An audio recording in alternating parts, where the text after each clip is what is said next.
நாட்டில் வெப்ப அலையை எதிர்கொள்வதற்கான தயார் நிலை குறித்து உயர் அதிகாரிகளுடன் பிரதமர் மோடி ஆலோசனை மேற்கொண்டார். ஏப்ரல் முதல் ஜூன் மாதம் வரை நாட்டின் மத்திய மற்றும் மேற்கு பகுதிகளில் இயல்பை விட அதிக அளவு வெப்பம் பதிவாகும் என்று இந்திய வானிலை ஆய்வு மையம் எச்சரிக்கை விடுத்துள்ளது.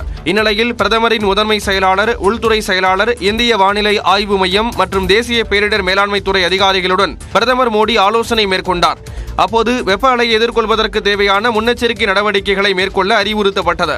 குறிப்பாக ORS, ஐஸ் கட்டிகள், குடிநீர், தேவையான மருந்துகளின் இருப்பை உறுதி செய்ய வலியுறுத்தப்பட்டது. மேலும் வெப்பத்தை எதிர்கொள்வதற்கான வழிகாட்டு நெறிமுறைகளை உள்ளூர் மொழிகளில் அனைத்து வகையான ஊடகங்கள் மூலமும் மக்களிடம் கொண்டு சேர்க்க ஆலோசனை வழங்கப்பட்டது.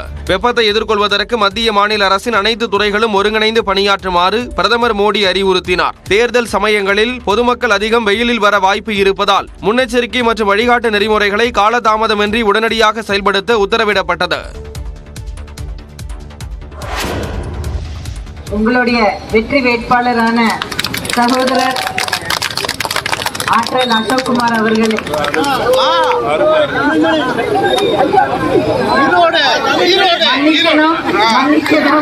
நாமக்கல் அருகே பரப்புரைக்கு சென்ற நடிகை கௌதமி வேட்பாளர் பெயரை மாற்றி கூறி தொண்டர்களை பதற வைத்த காட்சிதான் இது. திருச்செங்கோடு அருகே வாளரிகேட் பகுதியில் நாமக்கல் மக்களவைத் தொகுதி அதிமுக வேட்பாளர் தமிழ்மணிக்கு வாக்கு சேகரிப்பதற்காக அதிமுக நட்சத்திர பேச்சாளர் கௌதமி வருகை தந்தார். அப்போது பரப்புரை வாகனத்தில் நின்றபடி பேசிய கௌதமி நாமக்கல் தொகுதி வேட்பாளரின் பெயருக்கு பதிலாக ஈரோடு வேட்பாளர் ஆற்றல் அசோக்குமாரின் பெயரை உச்சரித்தார். அதன் பின்னர் தவறுக்காக மன்னிப்பும் கேட்டார். காலையிலிருந்து ஒவ்வொரு தொகுதியும் மாறி மாறி நான் கழகத்தின் அனைத்து வெற்றி வேட்பாளர்களுக்காக பிரச்சாரம் செய்து வரும்போது இந்த தொகுதி மாறி வந்தது அது என் கவனத்துக்கு வரலை.